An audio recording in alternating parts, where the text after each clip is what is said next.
मुंब्रा में CAA के खिलाफ SDPI का विरोध। नागरिकता संशोधन कानून को देश भर में लागू किए जाने से केंद्र सरकार के इस फैसले का अलग अलग जगह विरोध देखने को मिल रहा है। वहीं आज दोपहर 2 बजे के आसपास मुंब्रा की सड़कों पर भी इसका विरोध देखा गया। इस प्रोटेस्ट के बाद मुंब्रा पुलिस ने SDPI कार्यकर्ताओं को हिरासत में लेते हुए बिना परमिशन के प्रोटेस्ट करने पर धारा 149 के तहत कार्रवाई की। जी, मैं Sarfaraz Shaikh, general secretary SDPI Kalwa Mumbra. पहले बात में आप लोग जो है यहाँ पे प्रोटेस्ट करने के लिए इकट्ठा हुए हैं, वजह क्या है? वजह ये जो देश में काला कानून वापस लाया जा रहा है, जो CAA एक्ट जो 2019 में लाया गया था, लेकिन कुछ वजह से वो नहीं पूरा फ्रेम किया गया। लेकिन ये वापस से थोड़े दिन पहले रेजोल्यूशन पास किया गया और ये काला कानून के तहत जो बाहर से बांग्लादेश और अफगानिस्तान, पाकिस्तान से जो आएगा, जिनके पास नागरिकता नहीं है, हम उनको नागरिकता देंगे, सिर्फ मुसलमान को छोड़ के। तो ये काला कानून के साथ NCR भी लाया जाएगा। जो NCR जो आने वाले सेंसस में NPR होगा, जो NCR में नहीं आया तो उनको सीधा वो सिटीजनशिप से घोषित मतलब बॉयकॉट कर देंगे, उनको डिटेक्शन कैंप भेज देंगे और उनकी प्रॉपर्टी सीज किया जाएगा। तो ये काला कानून बहुत गंदा कानून है, इसको हम इसलिए ये वापस करना चाहिए, इसको बॉयकॉट करना चाहिए। उसके लिए हमने आज SDPI वालों ने प्रोटेस्ट रखा था। केंद्रीय गृह मंत्री का कहना है, अमित शाह का, कि NCR से और CAA का कोई लेना देना नहीं है, कोई संबंध नहीं है। इसको लेकर जो माहौल बनाया जा रहा है वो गलत बनाया जा रहा है। आज फिर से उन्होंने ये बयान दिया। आज फिर से उन्होंने ये बयान दिया, लेकिन वो बयान देते न्यूज़ पे कुछ और, लेकिन बाद में व्हाट्सएप पे उनका ही खुद का वीडियो आता है, जो मेरे पास भी अभी भी सेव है, जो 3-4 दिन पहले का वीडियो है। उन्होंने साफ कहा है कि CAA आने के बाद मैं तुरंत NRC लाऊंगा, NPR लाऊंगा। तो मतलब क्या हो गया, जो नागरिकता में साबित नहीं हुआ, जो बाहर से आए हैं, जो नागरिकता में साबित नहीं हुआ, वो ये तहत के एक्ट से उनको नागरिकता मिल जाएगी।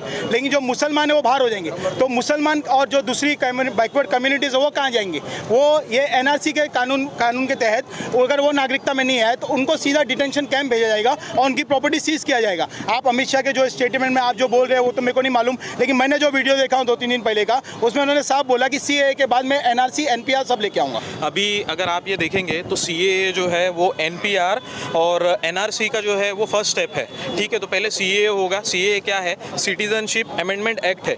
इसके अंदर क्या होगा, डॉक्यूमेंटेशन वगैरह चेक होंगे। डॉक्यूमेंटेशन जिन लोगों के करेक्ट नहीं है और जिन लोगों के करेक्ट है वो क्वालिफाई होंगे NPR के लिए, नेशनल पॉपुलेशन रजिस्टर के लिए। वहाँ पर जब वो लोग क्वालिफाई होंगे, उसके बाद जो लोग नहीं वहाँ पर क्वालिफाई होंगे वो डी वोटर्स कैटेगरी में आ जाएंगे, मतलब उनका जो है इस देश के अंदर कोई हक और कोई चीज़ें नहीं रहेगी। उसके बाद जो होगा नेशनल रजिस्ट्री ऑफ सिटीजनशिप होगा।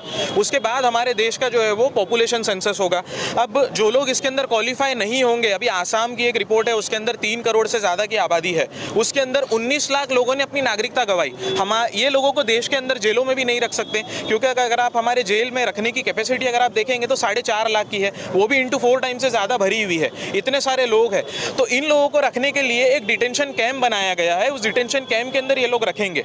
और इसी के साथ साथ सिर्फ खतरे में जो नागरिकता है वो मुसलमानों की ही नहीं है।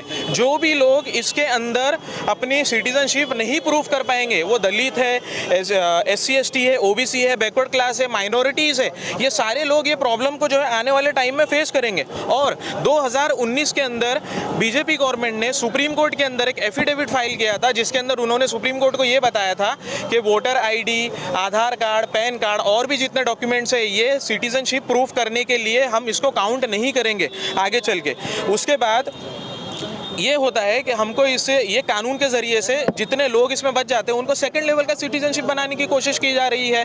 और जो BJP के ज़रिए से पोलराइजेशन हमारे देश के अंदर चल रहा है वो चल ही रहा है, डिवाइड एंड रूल की पॉलिटिक्स जो चल रही है वो चल ही रही है। और ये चीज़ों को देखते हुए हमारी पार्टी ने कल सुप्रीम कोर्ट के अंदर पिटीशन फाइल किया है और हम लोग इसके लिए जो है तो लीगल फाइट लड़ेंगे सुप्रीम कोर्ट के अंदर। ये प्रोटेस्ट हमारा कॉन्स्टिट्यूशन राइट्स है, लेकिन आप देखा जाएगा यहाँ प्रोटेस्ट करने नहीं दिया। ये हमारा एक ही मैच है,